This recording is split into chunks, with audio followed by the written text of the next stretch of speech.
पुस्तकं उघडलेत का सर्वांनी? नमस्कार विद्यार्थी मित्रांनो, प्रगती क्लासेसचे सर्व विद्यार्थी, गुरुप्रसाद क्लासेसचे सर्व विद्यार्थी, सर्व शिक्षक, पालक आणि खास करून तुमच्या या सर्व कृतीवरती लक्ष ठेवणारे आजारे सर, या सर्वांना मला नमस्कार. आज आपण पुन्हा एकदा तोच लेसन मागच्या लेक्चरला अर्धावरती आपण सोडलेला होता. युरोपमध्ये डेव्हलप झालेला वैज्ञानिक दृष्टिकोन इथंपर्यंत आपण आलेलो होतो आणि तिथून पुढे सारे विचारवंत आहेत. विचारवंताचा या युरोप किंवा या आपण ज्यांना पाश्चात्य विचारसरणी असं म्हणतो, पाश्चात्य लेखन म्हणतो, त्या पाश्चात्य लेखनशैलीवर कसा प्रभाव राहिला, कोण कोण विचारवंत होऊन गेले ते आपण पुढे पाहणार आहे. त्याच्या अगोदर आपण जस्ट उजळणी म्हणून थोडंसं आपण सिंहावलोकन करणं गरजेचं वाटतं. सिंहावलोकन म्हणजे थोडंसं पाठीमागं वळून पाहणं. सिंह जंगलाचा राजा काय, तुम्हाला छोटीशी गोष्ट सांगतो आणि मग आपण तिकडे जाऊया, की नाही. जंगलामध्ये बघा अनेक प्राणी आहेत, अनेक पक्षी आहेत, मोठमोठे प्राणी आहेत. हत्तीसारखा प्राणी आहे जंगलामध्ये, आहे की नाही. वाघापेक्षा अंकुचदार नखं असणारे प्राणी आहेत, वाघापेक्षा चपळाईनं पळणारे प्राणी आहेत, वाघापेक्षा ताकद असणारे प्राणी आहेत, सिंहापेक्षा ताकद असणारे सारे प्राणी असताना जंगलाचा राजा सिंहच का? मी चुकून वाघ म्हणालो, सिंह जंगलाचा राजा का? त्याचं उत्तर मी तुम्हाला सांगतो, म्हणजे तुम्हाला लक्षात येईल. तुम्हाला जर अभ्यासातला राजा व्हायचा असेल तर त्याचा तो गुण फार घेण्यासारखा आहे, म्हणून मी तुम्हाला आज ती स्टोरी सांगितली. बघा, जंगलामध्ये अनेक प्राणी आहेत, त्यात एक सिंह आहे. सिंहापेक्षा मोठे प्राणी जंगलात आहेत का? आहेत. सिंहापेक्षा चपळ प्राणी आहेत का? आहेत. सिंहापेक्षा नखे अंकुचदार असणारे आहेत का? आहेत. आणि सिंहापेक्षा बुद्धिवान प्राणीसुद्धा जंगलामध्ये आहेत, सारे आहेत. कोला काही कमी बुद्धिवान आहे का? साऱ्या जगाला फसवतो, फूस लावतो, आहे की नाही. उंटाला फसवतो, हत्तीला फसवतो, अशा अनेक प्राणी असताना जंगलाचा राजा सिंह काय? त्याचं कारण आहे, तो त्याच्यावर हल्ला कोण करू शकत नाही, कारण तो 4 पावलं पुढं चालून गेल्यानंतर पाठीमागं वळून पाहतो. त्याची चाल तुम्ही पाहिले का कधी? 10 पावलं चालून जाईल आणि असं पाठीमागे वळून पाहिल, म्हणजे चहूबाजूने आपलं संरक्षण करणं हे त्याच्या डोक्यात असतं. आणि अशा पद्धतीचा जो गुण आहे त्याच्याकडे, त्याला म्हणतात सिंहावलोकन. सहज आला शब्द म्हणून तुम्हाला सांगितला. सिंह अशा पद्धतीचा गुण अंगी बाळगतो म्हणून तो जंगलाचा राजा असतो. तसंच अगदी सेम आपण सुद्धा अभ्यासाच्या बाबतीमध्ये जेव्हा सिंहावलोकन करतो, म्हणजे पाठीमागं शिकवलेलं पुन्हा एकदा पाहतो आणि मग पुढे जातो, तेव्हा आपणाला अभ्यासातला राजा होता येतं, तेव्हा आपणाला चांगला अभ्यास करता येतो. 4 मुद्दे आपण या लेसनमध्ये पाहणार होतो, त्यातले 2च मुद्दे झालेले आहेत. युरोपमधील वैज्ञानिक दृष्टिकोन झालेला आहे आणि शेवटचा मुद्दा राहिलेला आहे, महत्त्वाचे विचारवंत. मागच्या लेक्चरला 3 मुद्दे झालेले होते. इतिहासाची परंपरा, इतिहास लेखनाची परंपरा, युरोपमधील वैज्ञानिक दृष्टिकोनाचा विकास आणि इतिहास, आधुनिक इतिहास लेखन, असे 3 मुद्दे झालेले होते. आपण इतिहासाची परंपरा जी होती त्यामध्ये 4-5 महत्त्वाचे मुद्दे पाहिले. त्यातला एक मुद्दा होता इतिहास लेखन का करायचं.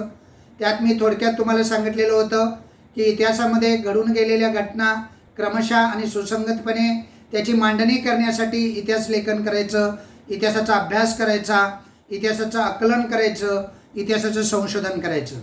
दुसरा महत्त्वाचा मुद्दा मी सांगितलेला होता की वैज्ञानिक दृष्टिकोन इतिहास लेखनामध्ये शक्य आहे का? त्याचं उत्तर होतं वैज्ञानिक दृष्टिकोन शक्य नसतो, कारण विज्ञान ही ज्ञानशाखा जी आहे त्या ज्ञानशाखेमध्ये प्रत्यक्ष प्रयोग केले जातात आणि निरीक्षणासाठी तिथं हजर असावं लागतं. इतिहासामध्ये मात्र तसं होत नाही. इतिहासात घडून गेलेल्या घटना आपल्या डोळ्यासमोर घडत नसतात, त्याचं निरीक्षण करता येत नसतं आणि पुन्हा ती युद्ध किंवा त्या पद्धतीची घटना आपल्याला प्रत्यक्ष उभारता येत नाही. त्यामुळं वैज्ञानिक दृष्टिकोन किंवा वैज्ञानिक पद्धत ही इतिहास लेखनामध्ये वापरली जात नाही. हा दुसरा मुद्दा होता. तिसरा मुद्दा होता इतिहासाचं विश्लेषण इतिहासकार कशा रीतीनं करतात, जरा स्पष्ट करायचं असतं. बघा, इतिहासकाराला इतिहास लेखन किंवा इतिहासाचं विश्लेषण जर करायचं असेल, ज्या काळामध्ये इतिहास लिहिला आहे त्या काळाचा अभ्यास करावा लागतो, ज्या भाषेमध्ये लिहिलं आहे त्या भाषेचा अभ्यास करावा लागतो, ज्या लिपीमध्ये लिहिलं आहे त्या लिपीचा अभ्यास करावा लागतो आणि त्याचबरोबर अक्षरवाटिका माहीत असाव्या लागतात, अक्षरांची वळणं, लेखकांची भाषाशैली, कागदाचा प्रकार, कागदाचा काळ, अशा अनेक मुद्दे आपण पाहिलेले होते. आणि या सर्वांचं विश्लेषण करताना हा इतिहासकार इतिहास लेखन करताना उपयोग करत असतो. जर त्याला माहीत नसेल, समजा भाषा माहीत नसेल, लिपी माहीत नसेल, अक्षरवाटिका माहीत नसतील, कागदाचा काळ माहीत नसेल, कागदाचा प्रकार माहीत नसेल, तर तो काय करतो, अजून एक हे सांगितलेला होता पहा, अधिकार दर्शक अशा विविध गोष्टी असतात. तर या साऱ्या गोष्टींचा तो काय करत असतो, उपयोग करत असतो. पण जर त्याला माहीत नसतील समजा, तर त्याला माहीत नसणाऱ्या या ज्या गोष्टी आहेत त्या साऱ्या गोष्टी तो काय करत असतो, तज्ज्ञांच्या साहाय्यानं त्याचा अभ्यास करतो, तज्ज्ञांची मदत घेतो. म्हणजे आपण सुद्धा इतिहासातलं तज्ज्ञ म्हणून कार्यरत होऊ शकतो, आपलं करिअर करू शकतो. अशा तज्ज्ञांची अत्यंत गरज असते. हा तिसरा मुद्दा होता. आणि मग चौथ्या मुद्द्याकडे आपण वळलो. तो होता इतिहास संशोधनाच्या वेगवेगळ्या पद्धती. तिथे एक पिवळ्या अक्षरामध्ये, पिवळ्या रंगामध्ये चार्ट दिलेला होता बघा पहिल्या पेजवरती. त्या इतिहास संशोधनाच्या अनेक पद्धती होत्या, त्यावरती आपण प्रकाश टाकला. आणि मग प्रस्तावनेतला शेवटचा मुद्दा आपण पाहिला, कोणकोणत्या ज्ञानशाखा इतिहासकार इतिहास लेखन करत असताना उपयोगात आणतात. अनेक ज्ञानशाखा सांगितल्या. एक होती पुरातत्व, दुसरं होता अभिलेखागार, तिसरी होती भाषा रचनाशास्त्र, चौथा होता नाणकशास्त्र, अक्षरवाटिकाशास्त्र, पुराभिलेख. अशा विविध शाखा असतात, समजलं. हस्तलिखित असतात, शिल्प म्हणजे अनेक शिल्प असतात. या सर्वांचा इतिहास लेखन करत असताना इतिहासकार उपयोग करून घेत असतो. हा पहिला मुद्दा, प्रस्तावनेतले 5 महत्त्वाचे मुद्दे. नंतर आपण इतिहास लेखनाची परंपरा पाहिली. त्यामध्ये इतिहास लेखन म्हणजे काय, पुन्हा एकदा व्याख्या सांगतो. गतकाळात घडून गेलेल्या ज्या घटना असतात त्या घटना क्रमशः आणि सुसंगतपणे मांडण्याची जी लेखनाची पद्धत आहे त्याला इतिहास लेखन असं म्हणतात. आणि या पद्धतीचा अवलंब करून जे इतिहास लिहित असतात त्यांना इतिहासकार असं म्हणतात. ओके, मुद्दा क्लिअर झाला. दुसरा मुद्दा त्यामध्ये आपण महत्त्वाचा पाहिला तो म्हणजे इतिहासाची लेखनशैली कशी निर्माण होते. इतिहासाची लेखनशैली निर्माण होण्यासाठी भूतकाळात घडून घेतलेल्या घटनांची नोंद घेणं फार आवश्यक असतं. पण प्रॉब्लेम कुठे येतो, समस्या कुठे येते इतिहासकाराला, अनेक घटना घडलेल्या असतात. मग कोणत्या कोणत्या घटना निवडायच्या असा प्रश्न त्यांच्यासमोर येतो. मग तो घटना निवडत असताना तो कशाचा विचार करत असतो इतिहासकार याचा विचार करतो आपणाला वाचकापर्यंत काय पोचवायचं आहे. आणि मग वाचकापर्यंत काय पोचवायचं आहे यावरून तो घटनेची निवड करतो. आणि निवडलेली घटना जी आहे त्याचा वैचारिक पद्धतीनं म्हणजे त्याची मांडणी करत असताना तो विचार करतो, वैज्ञानिक दृष्टिकोनातून विचार करतो. आणि मग वैज्ञानिक दृष्टिकोनातून विचार केल्यानंतर लेखन केलं जातं. याला लेखनशैली असं म्हणतात. आणि त्यावरून इतिहासकाराची वेगवेगळी लेखनशैली ही निर्माण होते. नंतर आपण पाहिलं प्राचीन इतिहास कसा लिहिला जात होता. हा तिसरा महत्त्वाचा मुद्दा होता परंपरेतला. प्राचीन इतिहास म्हणजे ज्या वेळेला लेखन नव्हतं, लेखन शैली लेखन कला अस्तित्वात नव्हती, त्यावेळेला इतिहास कसा पुढे जायचा. म्हणजे इतिहास याचा अर्थ असा होता का लेखन कला नव्हती, याचा अर्थ त्या काळच्या लोकांच्या मध्ये इतिहासाबद्दल जिज्ञासा नव्हती, इतिहासाबद्दल प्रेम नव्हतं, इतिहास जाणून घेण्याची त्यांची इच्छा नव्हती, असं होतं का रे, असं अजिबात नव्हतं. समजलं. तर वेगवेगळ्या पद्धती असायच्या त्यांच्याकडे. कोण गीतं लिहायची, कोण जात्यावरच्या ओव्या म्हणायचं, कोण पोवाडे म्हणायचं, कोण कथाकथनं सांगायची. बघा आपल्या पूर्वजांनी सुद्धा आपणाला रामायणातल्या महाभारतातल्या अनेक कथा सांगितलेल्या असतात. हे न शिकलेले लोक होते, अज्ञानी लोक होते, त्यांना लिहिता वाचता येत नव्हतं, पण इतिहास सारा त्यांनी ऐकलेला होता अगोदरच्या पिढीकडून. आणि तो ऐकलेला इतिहास त्यांनी पुढच्या पिढीला सांगण्याचं काम केलं. अशा पद्धतीनं ही इतिहास लेखनाची प्राचीन शैली, प्राचीन पद्धत होती. आणि मग आपण वळलो या प्राचीन पद्धतीचं एक उदाहरण आपण पाहिलं. त्या उदाहरणाला म्हणतात सुमेर संस्कृती काय म्हणायचं. आणि त्यावरती प्रश्न विचारला जातो बघा, तिथे लक्ष द्यायचं बऱ्यापैकी. सुमेर संस्कृतीतील ऐतिहासिक नोंदीची परंपरा थोडक्यात स्पष्ट करा. बघा सुमेर नावाचं हे मेसोपोटेमिया एक शहर लक्षात ठेवायचं. एक चित्र दिलेलं होतं, तुम्हाला दिलेलं होतं की नाही, लूर यार्ड संग्रहालयामध्ये ठेवलेलं एक शिल्पाचं हे होतं, मला वाटतं शिलालेखाचं चित्र होतं, शिलाशिल्प होतं आहे की नाही, दगडावर कोरलेली माहिती होती. आणि त्या शिलालेखामध्ये सैन्य विशिष्ट रांगेमध्ये म्हणजे कवायती प्रकारचं सैन्य आपल्याला पाहायला मिळतं. आणि त्याच्या पुढे सेनापती असलेले आपल्याला पाहायला मिळते. म्हणजे सुमेर साम्राज्यात सुद्धा या अनेक संघर्षाच्या ज्या कहाण्या होत्या, अनेक राजांचे आणि संस्थानिकांचे हे मोठमोठ्या लोकांचे इतिहास होते, ते सुद्धा असे शिलालेखाच्या स्वरूपात. सुमेर संस्कृती म्हणजे जवळजवळ 4500 वर्षापूर्वीची संस्कृती. म्हणजे काय रे, म्हणजे प्राचीन काळामध्ये सुद्धा अनेक इतिहास लेखनाच्या कला, अनेक इतिहास लेखनाच्या पद्धती होत्या. समजलं की नाही. नंतर आपण वळलो ते म्हणजे आधुनिक इतिहास लेखनाची वैशिष्ट्ये. एकूण आपण 4 वैशिष्ट्य पाहिलेली होती. त्यातलं पहिलं वैशिष्ट्य होतं, ही पद्धत जी आहे आधुनिक इतिहास लेखनाची जी पद्धत आहे ती शास्त्रशुद्ध पद्धत आहे. आणि दुसरं जे होतं, दुसरं वैशिष्ट्य होतं ते म्हणजे इतिहास लेखनाची ही आधुनिक पद्धत आहे ती मानव केंद्रित आहे. म्हणजे मानवाभोवती फिरते. मानवाचा विकास कशा पद्धतीनं केला पाहिजे, मानवाचा विकास करण्यासाठी कोणकोणत्या गोष्टी अवलंबल्या पाहिजेत, इतिहास कशा पद्धतीनं मानवाच्या समोर मांडला पाहिजे, यालाच आधुनिक इतिहास म्हणतात. तिसरं वैशिष्ट्य काय होतं रे, बघा अनेक प्रश्न निर्माण होत असतात. या प्रश्नामध्ये इतिहासामध्ये विश्वासार्थ असणं फार महत्त्वाचं असतं. जेव्हा आपण इतिहास लिहितो आणि अनेक प्रश्नांची मांडणी करतो, शास्त्रशुद्ध प्रश्नांची मांडणी करतो, त्या प्रश्नाची उत्तरं शोधत असताना त्यामध्ये विश्वासार्थ असणं फार महत्त्वाचं असतं. अशा पद्धतीचं एक वैशिष्ट्य आपण पाहिलेलं होतं. नंतर चौथ्या वैशिष्ट्याकडे गेलो आपण. ते असं होतं की भूतकाळामध्ये ज्या समस्या मानवाला निर्माण झाल्या, मानवासमोर ज्या समस्या होत्या, त्या समस्या ज्या आहेत त्या समस्या पाठीमागे राहाव्यात, मानव जातीच्या वाटचालीचा वेध घेता यावा. म्हणजे आत्तापर्यंत मानवजात कशा पद्धतीनं विकास करत आलेला आहे, त्यांच्या परंपरा काय होत्या, त्यांची जीवनशैली काय होती, त्यांची भाषा काय होती, त्यांची संस्कृती काय होते, याचा वेध घेणारा इतिहास लेखन असावं. अशा पद्धतीनं 4 वैशिष्ट्य आपण पाहिले. आणि त्या वैशिष्ट्यामध्ये एक अत्यंत महत्त्वाची गोष्ट आपण पाहिली, ती म्हणजे पहिल्यांदा आधुनिक इतिहास लेखन कुठे सुरू झालं. मला वाटतं ते ग्रीक इतिहासकारांच्या मध्ये सुरू झालं. आधुनिक लेखनाला सुरुवात ग्रीक इतिहासकारांनी केली आणि त्यांच्या लेखनामध्ये हे सारी वैशिष्ट्य आपल्याला पाहायला मिळतात. उदाहरणार्थ एक शास्त्रज्ञ हेरोडोटस नावाचा एक शास्त्रज्ञाचं उदाहरण दिलेलं होतं. हेरोडोटस नावाच्या या शास्त्रज्ञानं इतिहासावरती एक संशोधनपर पुस्तक लिहिलं आणि त्या पुस्तकाच्या शीर्षकासाठी हिस्ट्री हा शब्द त्यांनी पहिल्यांदा वापरला. समजतंय का सर्वांना.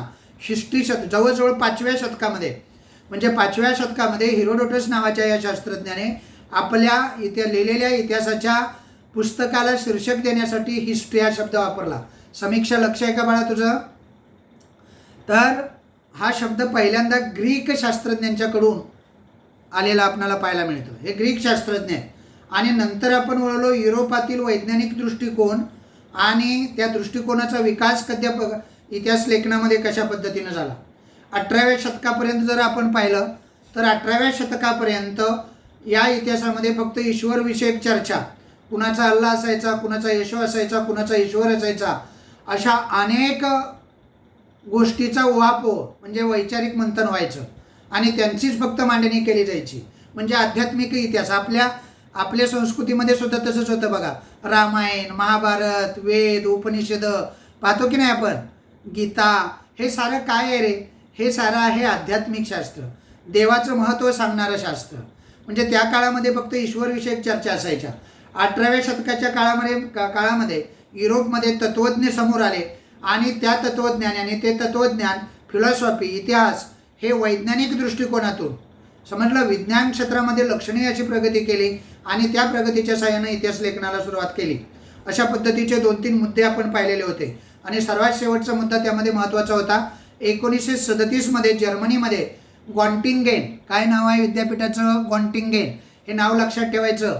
जोडी किंवा गाळलेली जागी किंवा पर्याय म्हणून विचारलं जातं. गॉन्टिंगेन या विद्यापीठाची स्थापना जर्मनीमध्ये 1737मध्ये झाली आणि 1737मध्ये झालेल्या या विद्यापीठामध्ये प्रथमच इतिहास हा विषय पहिल्यांदाच स्वतंत्ररित्या शिकवायला घेतला आणि मग जर्मनीमधून हळूहळू इतर युरोप देशामध्ये हे लोण पसरलं आणि इतिहास लेखनाला एक वैज्ञानिक दृष्टिकोन मिळावा यासाठी युरोप कंट्रीजमध्ये, म्हणजे त्याला पाश्चात्य कंट्री म्हणतात, त्यामध्ये वेगवेगळ्या विचारवंतांनी त्यांना काय केलं, गती देण्याचं काम आपल्याला केलेलं दिसतं. आता आपण महत्त्वाचे आज आपण सुरुवात करणार हे महत्त्वाचे इथंपर्यंत झालेला भाग होता. इथंपर्यंत आपण पाहिलेलं होतं हे सारं आहे की नाही. तुम्ही ते एकदा दोनदा वाचायला पाहिजे होतं आणि ते वाचून झाल्यानंतर त्यातले शंका आज मला सुरुवातीला विचारायला पाहिजे होत्या, पण कुणीही मला म्हटलं नाही की माझ्या शंका आहेत किंवा काय मला विचारायचं आहे. सर मी विचारू का असं म्हटलं नाही, याचा अर्थ तुम्ही वाचन केलेलं दिसत नाही. बघा कसं असतं माहिती आहे का, दोन गोष्टी असतात. एक गोष्ट अशी असते की लेक्चर जे होतं ना ते लेक्चर होण्याच्या अगोदर आपण वाचून आलं पाहिजे, आणि दुसरी गोष्ट अशी असते झालेला भाग तरी किमान, समजलं की नाही. अभ्यासू विद्यार्थ्याची ही लक्षणं आहे, झालेला भाग किमान आपण वाचून मग पुढच्या लेक्चरला बसलं पाहिजे. उलट आम्ही तर म्हणजे पुढचा भागसुद्धा वाचून बसायचो. त्यामुळे शिक्षकांना असं बंडवून सोडायचो, अनेक प्रश्न विचारायचो. वर्गात येताना शिक्षक दहा दहा विचार करायचे, म्हणजे पुस्तक बघून आल्याशिवाय यायचे नाही. आता शिक्षक सहज येतात आणि तुम्हाला काही सांगून जातात, तुम्ही आपलं हो म्हणून ऐकतात. प्रश्न विचारले पाहिजेत, अभ्यास केला पाहिजे, शिक्षकांच्या पुढे 2 पावलं आपण असलं पाहिजे. वाचन फार महत्त्वाचं असतं. ओके, आज आपण महत्त्वाचे विचारवंत पाहणार आहोत.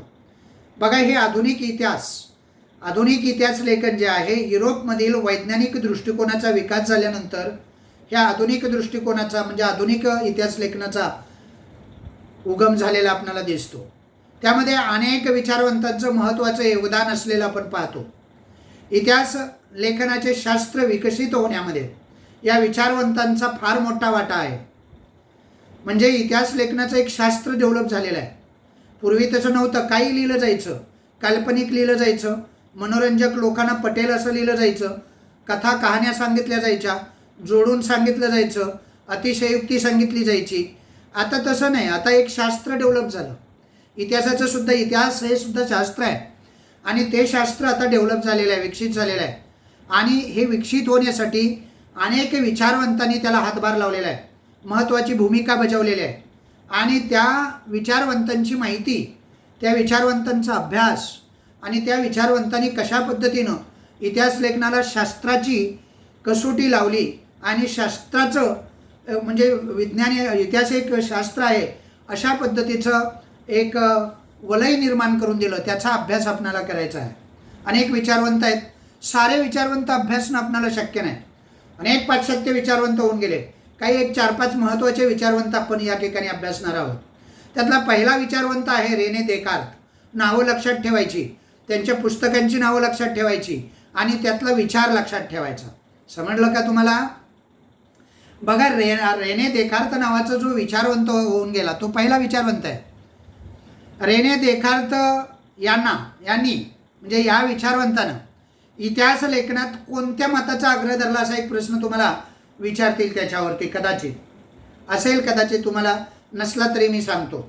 बघा, रेने देकार्त नावाचा जो शास्त्रज्ञ होऊन गेला, त्या रेने देकार्त शास्त्रज्ञाने इतिहास लेखनासाठी वापरले जाणारे जे ऐतिहासिक पुरावे होते त्याला ऐतिहासिक साधनं असं म्हणतात. त्यामध्ये उदाहरणार्थ तुम्हाला जर सांगायचं झालं तर कागदपत्रे, खास करून कागदपत्र फार असायची, शिलालेख असायचे कोरून ठेवलेले, ताम्रलेख असायचे, नाणी असायची, त्यावरून ती माहिती इतिहासकारांना मिळायची.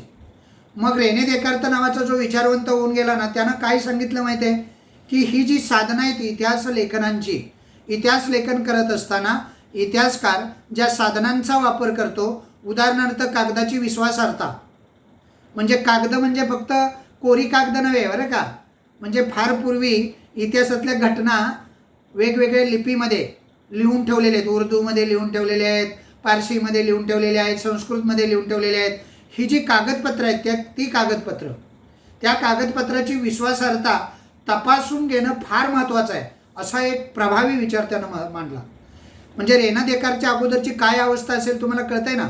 म्हणजे 1596च्या अगोदरची अशी अवस्था होती की पेपर पुढे आला म्हणजे कोणतीही गोष्ट आपल्याला पेपरवरती लिहिलेली पाहायला मिळाली की आपण ती खरी समजायचो. पण रेने देकार्तनं त्याला विरोध केला. रेने देकार्त असा म्हणाला की आपल्या समोर जरी पेपर आले म्हणजे कागदपत्र पुरावे आले तरी ते तपासून पाहिले पाहिजेत आणि त्याची विश्वासार्हता आपण काय केली पाहिजे, वाढवली पाहिजे. तपासून ती विश्वासार्हता वाढवली पाहिजे, विश्वासार्हता तपासून पाहिली पाहिजे, असं मत त्यानं आग्रहानं मांडलेलं दिसतं. रेने देकार्त हा तसा फ्रेंच शास्त्रज्ञ आहे आणि त्याचा कालावधी 1596 ते 1650 आहे.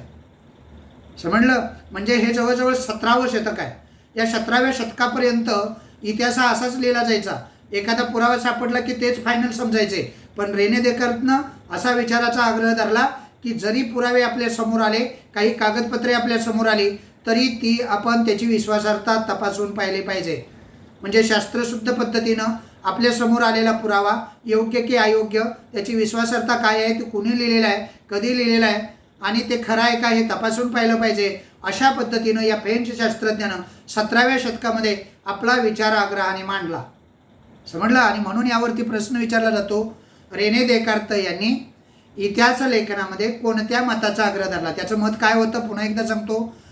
इतिहास लेखन करत असताना इतिहास लेखकांनी म्हणजे इतिहासकारांनी समोर आलेली साधनं, समोर आलेले पुरावे, खास करून कागदोपत्री पुरावे हे तपासून पाहिली पाहिजे, त्याची विश्वासार्हता तपासून पाहिली पाहिजे. ते आवश्यक आहे, अत्यंत आवश्यक आहे असा विचार त्यानं मांडला. रेने देकार्त हा कुठला शास्त्रज्ञ आहे? फ्रेंच शास्त्रज्ञ आहे. त्याचा कालावधी काय आहे? 1596 ते 1650. हे लक्षात ठेवणं फार गरजेचं आहे, विचारतात. आणि या फ्रेंच तत्त्वज्ञानं अशा पद्धतीनं हा विचार मांडला. आता त्यानं विचार कुठे मांडला रे? काय तो काही इलेक्शन लढवायला सभेत आला आणि त्यानं विचार मांडला असं झालं का? नाही. त्यानं एक पुस्तक लिहिलं, ज्या पुस्तकाचं नाव आहे डिस्कोर्स ऑन द मेथड. लक्षात राहील का बाळांनो? त्यानं 17व्या शतकामध्ये इतिहास लेखनावरती, इतिहास लेखन कसं केलं पाहिजे या आधुनिक इतिहास लेखनाचे नियम वैशिष्ट्य विचारात घेऊन एक पुस्तक लिहिलं ज्याचं नाव आहे डिस्कोर्स ऑन द मेथड. या ग्रंथामध्ये त्यानं हा नियम हे मत मांडलं आणि त्या ग्रंथामध्ये सर्व इतिहासकारांना पटेल, सर्व इतिहासकारांना रुचेल आणि सर्व इतिहासकारांना इतिहास लेखनामध्ये मदत होईल अशा पद्धतीचा एक नियमच, शास्त्रशुद्ध नियम सांगितला. तो नियम असा होता की संशोधन करत असताना, शास्त्रशुद्ध संशोधनाच्या दृष्टीने अत्यंत महत्त्वाचा असा नियम सांगत असताना त्यानं काय सांगितले बघा. तीच गोष्ट आहे, वर सांगितलेलीच गोष्ट आहे, फक्त वेगळ्या पद्धतीत नियम मांडलेला आहे, वेगळ्या शब्दात मांडलेला आहे बघा.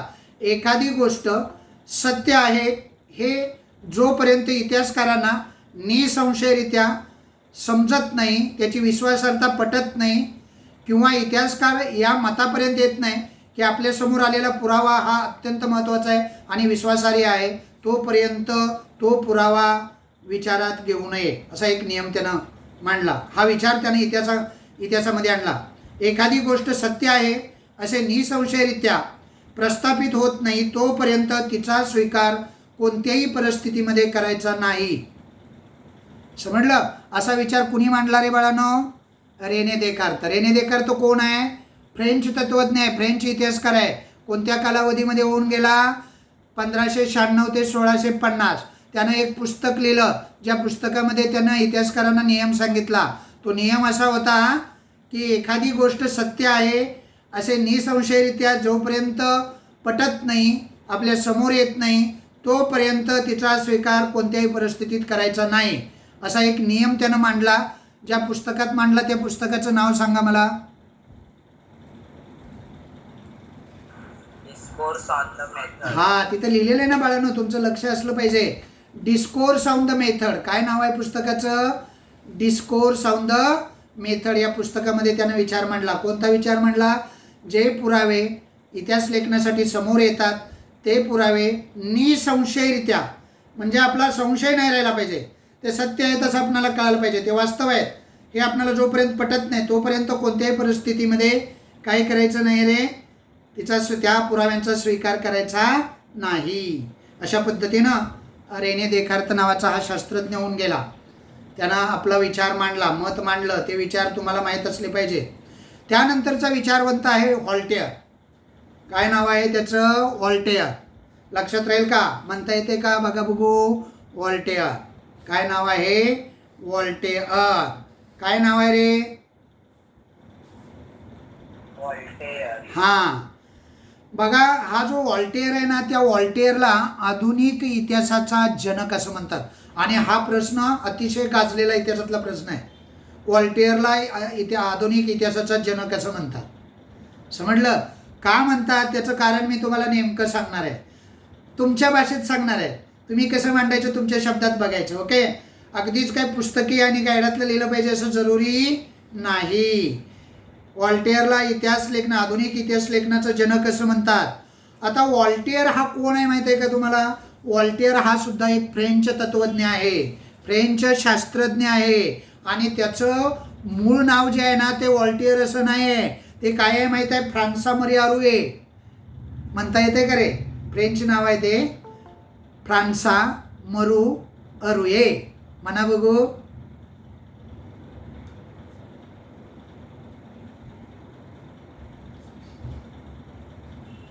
म्हणता येते का? हां हां म्हणता आलं पाहिजे. फ्रान्सा मरू अरुये म्हणा. फ्रान्सा मरू अरुये. हां नंतर तुम्ही काय करा, त्याचं प्रॅक्टिस करा. बघा त्याचं तो एक फ्रेंच शास्त्रज्ञ आहे आणि त्या शास्त्रज्ञाचं मूळ नाव आहे फ्रान्सा मरू अरुये. लक्षात राहील का? आणि त्याचा कालावधी जर तुम्ही बघितला, हे सुद्धा 17वे शतक आहे बघा. तसा 18व्या शतकातला बराच कालावधी या इतिहासकाराच्या वाट्याला आलेला आहे. 1694 ते 1778 हा त्याचा कालावधी आहे. म्हणजे हे 18वं शतक आहे. म्हणजे रेने देकार्त नंतरचा हा विचारवंत आहे.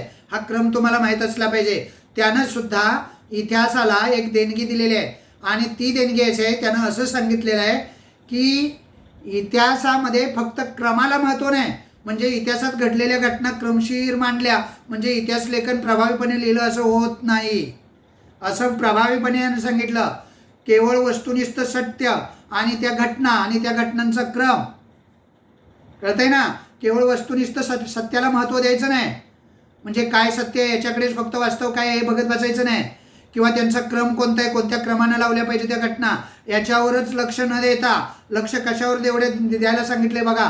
अत्यंत महत्त्वाच्या गोष्टी त्यानं सांगितलेल्या आहेत. आणि म्हणून तर तो जनक आहे. काय सांगितले माहिती आहे? फक्त सत्य आणि क्रमावरती लक्ष केंद्रित न करता त्या काळचा समाज कसा होता, त्या समाजाच्या परंपरा काय होत्या याकडे सुद्धा लक्ष दिलं पाहिजे की नाही? त्या समाजाचा व्यापार कशा पद्धतीनं चालत होता, त्या समाजाची आर्थिक व्यवस्था कशी चालत होती, त्या समाजाची शेती कशी चालत होती, त्या समाजाचा संस्कृती कशी होती, त्या समाजाचे खेळ कोणकोणते होते, समजतं की नाही? त्या समाजामध्ये कशा पद्धतीच्या देवाणघेवाणी चालत होत्या, व्यवहार कसा चालायचा, हे सारं म्हणजे मानवाचा विकास करणाऱ्या आर्थिक व्यवस्था असेल, व्यापार असेल, परंपरा असतील, संस्कृती असेल, भाषा असेल, या गोष्टीचा सुद्धा इतिहासात विचार झाला पाहिजे. फक्त वास्तव सत्य आलं, पेपरमध्ये राजाची माहिती सांगितली आणि त्यांचा कालखंड क्रमानं लावला म्हणजे इतिहास नाही. सर्वसामान्य लोकांना सुद्धा इतिहास आहे. तो ॲनल्स प्रणालीमध्ये पुढे आलेला आहे. तिथं आपण अभ्यासणार आहे ते, समजलं? ॲनल्स प्रणाली नावाची एक प्रणाली आहे इतिहासामध्ये, त्यामध्ये आलेलं आहे हे सारं. पण त्याच्या अगोदर वॉल्टियर म्हणजे फ्रान्स्वा मरू अरुये या फ्रेंच तत्त्वज्ञानं हा विचार मांडला की फक्त वस्तुनिष्ठ सत्य आणि घटना यांचा कालक्रम एवढ्यावरच इतिहासकारांना लक्ष केंद्रित न करता त्यावेळच्या समाजाचा परंपरा, त्यावेळच्या समाजाची संस्कृती, त्यावेळच्या समाजाची भाषा, त्यावेळच्या समाजाची शेती करण्याच्या रीती, व्यापार, आर्थिक धोरणं, या साऱ्या गोष्टीचा विचार इतिहास लेखन करत असताना इतिहासकारांनी करायला हवा अशा पद्धतीचा विचार, महत्त्वाचा विचार त्यांनी मांडला. आणि त्याची मांडणी करताना मानवी जीवनाचा सर्वांगीण विचार होतो असं मत त्यानं मांडलं. म्हणजे जेव्हा तुम्ही अर्थव्यवस्थेचा त्यांचा विचार कराल, परंपरेचा विचार कराल, संस्कृतीचा विचार कराल, भाषेचा विचार कराल, शेतीचा विचार कराल, व्यापाराचा विचार कराल, तेव्हा खऱ्या अर्थानं मानवी जीवन जे आहे त्या मानवी जीवनाचा सर्वांगीण विचार केला असं म्हणायला काही हरकत नाही. समजलं? हीच मानवी जीवनाची खरी अंग आहेत. आणि म्हणून त्या अनुषंगानं वॉल्टेरा यांनी हा विचार मांडला आणि हा विचार त्याचा इतिहासकारांनी उचलून धरला. विचार पुढे येणं म्हणजे इतिहासकारांनी उचलून धरणं आणि या विचाराला अनुसरून त्यावेळेपासून इतिहास लिहिला गेला. म्हणून तर आपणाला समजतं ना आपले पूर्वज काय खात होते, काय करत होते, त्यांच्या परंपरा, त्यांची भाषा, कुठं राहायचे, कसे राहायचे, खेळ कोणते खेळत होते, त्यांची संस्कृती काय होती, हे सारं का कळतं आपणाला? या वॉल्टियरमुळं कळतं. त्याच्या अगोदरचा इतिहास असा नसायचा. त्याच्या अगोदरचा इतिहास फक्त युद्ध कधी घडलं, सत्य आहे की असत्य आहे त्याचा क्रम लावायचा. इतिहासात घडलेल्या घटना फक्त मोठ्या लोकांच्याच लिहायच्या, पण सामान्य लोकांचा सुद्धा इतिहास आहे अशा पद्धतीचं मत त्यानं ॲनल्स प्रणालीच्या अगोदर मांडलेलं आहे. आणि म्हणून त्याला काय म्हणतात? आधुनिक इतिहास लेखनाचा जनक असं म्हणतात. हा अत्यंत गाजलेला, बोर्डाला गाजलेला प्रश्न आहे, लक्षात ठेवा रे. समजलं? बोर्डाला विचारतात, प्रत्येक परीक्षेत असतो, सामायला असतो, तुमच्या प्रिलिमला असतो, बोर्डात असतो, समजलं? वॉल्टेअरवरती विचारलं जातं. हे महत्त्वाचं मत आहे. त्याच्या अगोदर कुणी हे मत मांडलेलं नव्हतं. रेने देकार्त सुद्धा असं मत मांडलेलं नव्हतं. त्यांना फक्त असं म्हटलं की कागदपत्राची विश्वासार्हता निसंशयरित्या जोपर्यंत पटत नाही तोपर्यंत कोणत्याही परिस्थितीत लिहायची ती घटना लिहायची नाही, एवढं मत मांडलं. पण व्हॉल्टेअरनं मत मांडलं की तुम्ही फक्त घटना पाहिजे नाही, त्याची विश्वासार्हता पाहिजे नाही किंवा त्याचा क्रम पाहायचा नाही, तर तुम्ही सर्वसामान्य लोकांच्या जीवनामध्ये त्यांच्या जीवनाचा सर्वांगीण विकास व्हावा, सर्वांगीण माहिती पुढच्या पिढीला मिळावी, त्यांच्या परंपरा लिहिल्या पाहिजेत, त्यांचा व्यापार लिहिला पाहिजे, आर्थिक व्यवस्था काय होती लिहिलं पाहिजे, गावगाडा कसा चालायचा लिहिलं पाहिजे, अनेक गोष्टी त्यानं सांगितल्या. साऱ्या देणं इतिहासाला काही शक्य नसतं, म्हणून व्हॉल्टेअरला इतिहास लेखनाचं जनक असं म्हणतात. कळालं का बाळांनो? तुम्ही माझ्या बरोबर आहात ना? का मीच एकटा बडबडतोय आणि तुम्ही आपलं निवांत झोपा काढताय, असं काही नाही ना? असं आहे का बाळांनो? हां, तर माझ्या बरोबर तुम्ही असलं पाहिजे. बघा, रेने देकार्त आणि व्हॉल्टेअरचं नाव लक्षात ठेवा. हा सुद्धा दोन्ही फ्रेंच शास्त्रज्ञ आहेत. या फ्रेंच शास्त्रज्ञाचा कालावधी लक्षात ठेवा आणि त्यानं सांगितलेला विचार लक्षात ठेवा. रेने देकार्तचा आणि व्हॉल्टेअरचा विचार विरुद्ध आहे, म्हणजे वेगवेगळा आहे. रेने देकार्त म्हणतो विश्वासार्थ कागदपत्राची काय करायची, विश्वासार्हता तपासून पाहायची आणि जोपर्यंत अंतिम सत्य लक्षात येत नाही, समोर येत नाही, तोपर्यंत इतिहासात घटना लिहायची नाही. पण हे काय म्हणतात, फक्त वास्तव सत्य न पाहता, क्रम न पाहता, सर्वसामान्य लोकांच्या परंपरा, व्यापार, आर्थिक धोरणं, शेती, संस्कृती, भाषा, समजलं, खेळ, या साऱ्या गोष्टी लिहिल्या पाहिजेत. म्हणजे मानवी जीवनाचा सर्वांगीण इतिहास मांडला पाहिजे असं व्हॉल्टेअर म्हणतो. आणि म्हणून व्हॉल्टेअरला इतिहास लेखनाचा जनक असं म्हटलं जातं. त्यानंतर तिसरा इतिहासकार, तिसरा विचारवंत, आधुनिक लेखन करत असताना युरोपमध्ये जे वैज्ञानिक होऊन गेले, जे इतिहासकार होऊन गेले, जे तत्त्वज्ञ होऊन गेले, त्या तत्त्वज्ञांमध्ये आपण दोन तत्त्वज्ञ पाहिले, रेने देकार्त आणि व्हॉल्टेअर. व्हॉल्टेअरचं नाव काय रे? फ्रान्सवा मरी अरुये. मी पुन्हा सांगतोय कारण ते जोड्याला वगैरे विचारतात, जोडी लावायलाही. समजलं का? या दोन शास्त्रज्ञांचा, या दोन विचारवंतांचा, या दोन इतिहासकारांचा आपण विचार केला. आता तिसरा एक विचारवंत आहे ज्याचं नाव आहे जॉर्ज विल्यम फ्रेडरिक हेगेल. हवरचा मात्रा काढायचा नाही, समजलं? काय नाव आहे रे? हेगेल. फक्त हेगेल म्हटलं तरी चालेल. बरीच लोक ना ते मात्रा काढून लिहितात, तसं काही करायचं नाही. कळलं का सर्वांना? हां, तर George William Friedrich Hegel, okay, असा एक विचारवंत होऊन गेला. आता हा जो तत्त्वज्ञ आहे तो जर्मन तत्त्वज्ञ आहे, लक्षात राहील का सर्वांच्या? यानं ना अतिशय तर्कशुद्ध पद्धतीचा अवलंब केलेला इतिहास लेखन करत असताना. याच्या इतिहास लेखनाचं वैशिष्ट्य असं आहे, तर्कशुद्धता म्हणजे कळतं की नाही, म्हणजे कोणतीही घटना घडलेली असताना त्याला काहीतरी तर्क असतो. ही तर्कशुद्ध पद्धतीनं इतिहास लिहिणं, त्याने इतिहासामध्ये ज्या ज्या घटना मांडल्या, ज्या ज्या घटना लिहिल्या,